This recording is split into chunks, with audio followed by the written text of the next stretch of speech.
going on, everybody? Welcome to another episode of Tales of an Off-Road Addict.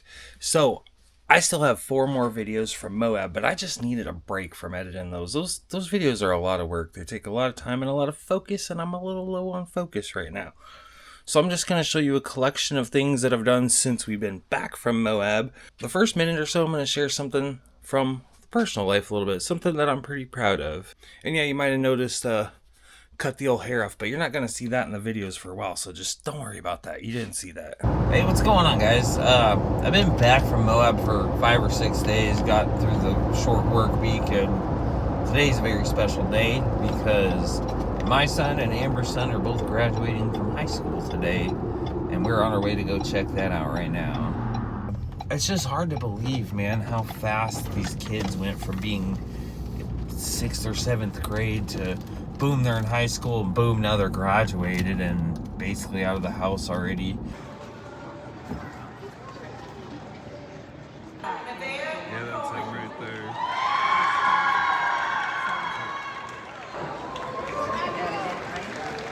William, Kenneth, Ernest. Whoa! Jason, Michael. This time of your test is from the right to the left.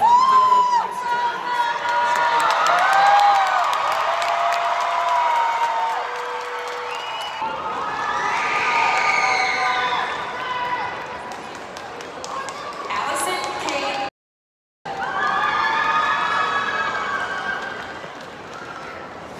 It's been really slow going, getting things unloaded, unpacked. We were so just burnt from that drive home that I just let the Jeep sit on the trailer all week. I unloaded it yesterday. We drove it around, ran some errands, went to Costco, all that. Kind of fun doing that in the YJ. One of the things I really need to do, I stopped and picked up a slave cylinder for the JK. Before we went to Moab, it was like the day before I hopped in it to move it, and I'm like, I don't have a clutch pedal. It went basically straight to the floor, and hopefully it famous last words, but it seems like it's pretty simple. It's an external unit. There's 2 bolts and a line with a metal clip and then bleeding it, so it shouldn't be much of a deal. Alright, so I've been back from Moab for, I don't know, a week or so now, and everything's still such a disaster. I haven't put stuff away yet, haven't cleaned up from the thrash to get there, but like 2 days, I think, before we left, I noticed this thing was losing the clutch pedal, and there's fluid coming out of the bottom of the bell housing, and my brake fluid is running low, and the slave cylinder's bad. So I'm gonna change that real quick. It seems like a pretty easy fix. I ended up going with Luck. They're all plastic. I heard online that there was some metal ones out there, but I couldn't find any. It just has a little quarter turn hand thing for the bleeder. I don't know. Let's throw it in there. Let's see how hard this is. You can see the fluid coming out of there, and the slave is right there. So, there's a few things in the way. Transfer case shifter is kind of one of them. I may be able to work around it. I don't know. I'm just gonna see about getting these bolts off and go from there. Man, I don't know why they did this, and I don't know if you're gonna be able to see this very well, but that is the transfer case shifter, and it is literally pushing on the line to the point where it's like almost rubbing a hole in the sheathing on my shifter. So I don't know if somebody put this in here wrong, or if this is just typical piss poor designing. Come on, flashlight, stay put. And that thing is looking rusty, and I'm nervous that it's gonna be no good and that I need to get the whole line replaced up to the master, which is gonna suck. Went in and ate and stuff. It's kind of dark out here now. I ended up taking the transfer case shifter off, and I shoved it up there out of the way so I can get at this stuff a little better. Of course, I broke the little retainer clip that goes right there where my finger's at, so I got one of those coming. And I got both of these off, and there's a little clip right there. So this line is looking in bad shape, but I'm gonna see, the nuts are off, so I'm gonna see if I can get this thing to pull out without, I don't know, wrecking this line. Alright, so here it comes, and you can see it's all soaking wet because the seal flew out. So there's that. The line's still connected. I'm gonna go get a pan real quick. See if I can get this line out without breaking it, and there's probably some kind of a seal on it. Got this off, and this line does look a little crusty, but it feels pretty solid, and honestly, I don't feel like changing it right now. And all the ones on Amazon have terrible reviews, so I'd have to probably just end up tracking down an OEM one. So I'm just gonna let this go. I cleaned that fitting off. It looks like the O-ring's still on there. I'm gonna put some of this silicone paste on there to make it go in the new one easier, and we'll start reassembling stuff.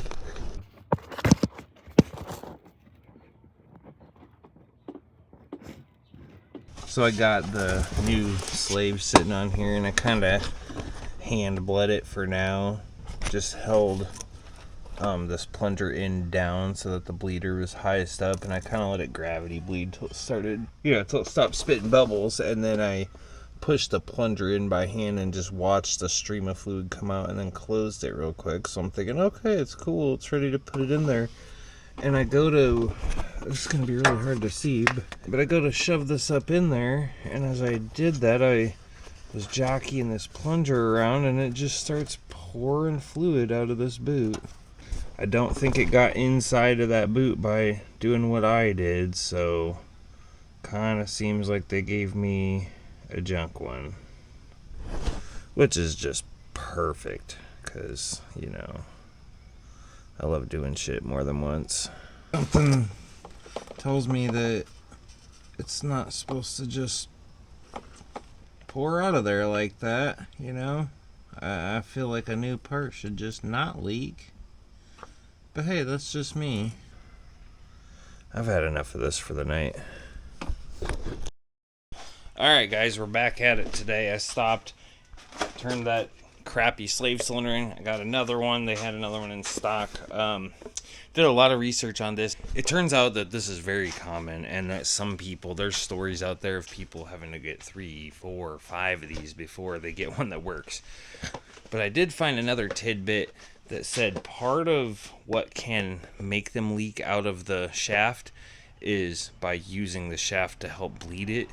And I saw something about if you let it deflect any more than like 5 degrees from straight, that it can cause that. It's really awkward to, when you're laying under the Jeep, to try to hold that thing and like push that thing in, and I'm sure I deflected it more than 5 degrees because it does kind of move around. So this time I'm just gonna hook the line up, crack the bleeder, and hold the thing up and just let it run till it runs out, and then I'm just gonna install it, and then from there I'm just gonna have to either try to bleed it more with the pedal or whatever. Before I actually put it in the bell housing, though, I am going to pop the rubber off of the little plastic cap on the end and make sure, I'm just going to make sure that it's not dripping out of there, because I'm not even going to waste my time. It's kind of hard to get at those bolts, yada, yada, yada. If this one doesn't work, I'm going to get my money back on it also, and then I'm going to go to the dealer and buy the Mopar one. But even some of them stories that I was talking about were at the dealership, and there was one person that said even the dealership had to go through 4 or 5 of them before they finally got one to not leak. Apparently it's common, 3 different problems, one being it just leaking at the line, one being the problem I had, and one being where it kind of blows the shaft overextends. If you have a bad throwout bearing, then the clutch fork isn't like where it's at, so the end of the plunger never even touches it when it should be, and it like overextends when you push the clutch in and it pops. And that's not the problem I had, because I never even got the thing installed. Somebody really needs to like come up with a high quality version of these, because they all look almost identical. Alright, it's kind of tight quarters in here to really film, but I hooked the line up and I popped the bleeder, and it took about, I want to say like 10 or 15 minutes. I held it down so the plunger was down, the bleeder was up. I could see it like spurting every once in a while. If I held it level, some fluid would come out, but yeah, like I said, 10-15 minutes, and it finally started giving me a steady stream out of it. So then it was really kind of hard to jockey it in place without pushing the plunger in. And then even once you get it into position, when you have to push it in to get the nuts on, and it pushes the plunger in anyway. But hopefully it stayed nice and straight. And I've got the nuts most of the way tight. I just went and got my little meme tool from Harbor Freight. See if this will get in there better to finish them off. I'm just going to get this finished off and hop in and press the clutch, I guess, and see what it feels like. If it feels spongy and needs more bleeding, I will turn it around and then jack the rear end up. And that kind of tips the bleeder up to the highest point. So like I was saying, the clutch shares the brake master cylinder, and right here in the corner there's like a dam. It's like a baffle, but basically that way if you lose your clutch, it won't pull your brakes down. So you have to have this thing full almost to the bottom of this neck for any fluid to run over and into there, which that's pretty much where the fill line is right up to this, or at least the max line. And it looks like we are still above that dam. You can kind of see it there. So we should be good to go on fluid. We can pop this back on, and we're gonna see what this clutch feels like. I'm just gonna push it with my hand first, and I'm gonna push it slow. Oh, it already feels better than it was feeling. Uh-oh. Well, it was feeling good, and then it just went straight to the floor. And I hear fluid. My life. I swear to God, somebody needs to make a better master cylinder or slave cylinder for these things, because it just blew. Yep, there you go. Where did this one blow? And there is this goofy O-ring on the line. It's the freaking line. I swear to God. Maybe my little O-ring didn't seat right. I don't know, but I'm gonna pop the clip and see if I can't muscle that thing back into place, I guess. Oh, I'm over it. It's kind of a piss poor design, because it being a hard line up to that bracket that connects it, even if I pop the clip, I can't pull the line out because I have to pull it off the stud. And it won't budge, so I gotta pull the whole thing back out to check this line. Alright, little update. So I must just not have got it seated all the way. I don't know. I took the whole thing back apart, pulled the line off. The little goofy O-ring that isn't really an O-ring was still on there. I pulled it off the line, cleaned it, reseated it, put some of this silicone crap on it, put it back together, and now it's working. At least I think. It's got pressure. I pumped the pedal 6 or 8 times and it didn't pop. I got a little impatient on the bleeding, and I think there's a little bit of air in there, the very top of the pedal, for just that much. Just a little squishy, then it gets good and firm. So I'm going to test drive it, and then if everything's good and I just think it needs bled again, I'll bleed it the normal way, and yada yada yada. Hopefully this is the end of this saga. Poor G getting soaked. Little update, when we were in Moab, somebody had said that the orange town cat had died, got hit by a car, but he's back. It's been over a month and a half since I've seen him. He's really skinny. It's okay, Earl. Giving him some food and water because it's like 95 degrees out here. Realize now I never followed up on the JK, but everything worked perfect. I never had to re-bleed it, and it's been running good, working good, shifting good. Everything's money so far. Anyway, knock on wood. I haven't gotten a lot of work done lately. Things have been a little hectic right after the graduation. About 3 weeks ago, we had graduation party for the boys, and then my son decided he's moving to Georgia of all places, and he didn't really have a way to get his stuff there, and I was going to be going down to Land Between the Lakes anyway, so I opted to hook up a trailer and haul his stuff to Georgia for him. So I'm going to show you just a snippet of that, but I am going to have 2 videos from Land Between the Lakes, but those are not going to come out till probably after the rest of the Moab videos. non-optimal situation. All right, well, we're in Chattanooga, getting our last gas, and we have about an hour to go. And I'm hungry as heck because it's almost midnight, and we got a Waffle House right there. But there's a Waffle House by Will's new apartment, so we're gonna go there and eat at like 1 o'clock in the morning. This is what we're hauling with us. So you can see why we can't get too deep into the woods with that thing. Freaking Buc-ee's at 1 in the morning and there's still like 40,000 people in there. Of course, I got some stuff. I'm gonna go crash. Sir, how do you feel to be in your first apartment?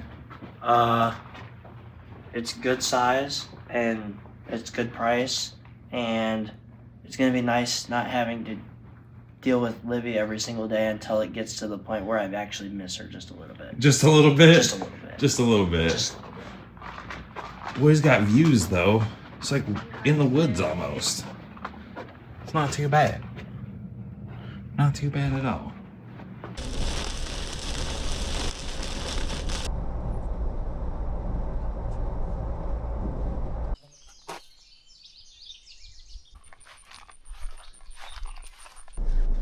Well, we were hoping this went to the water. It sure looks like it does, but I guess it goes to a chimney.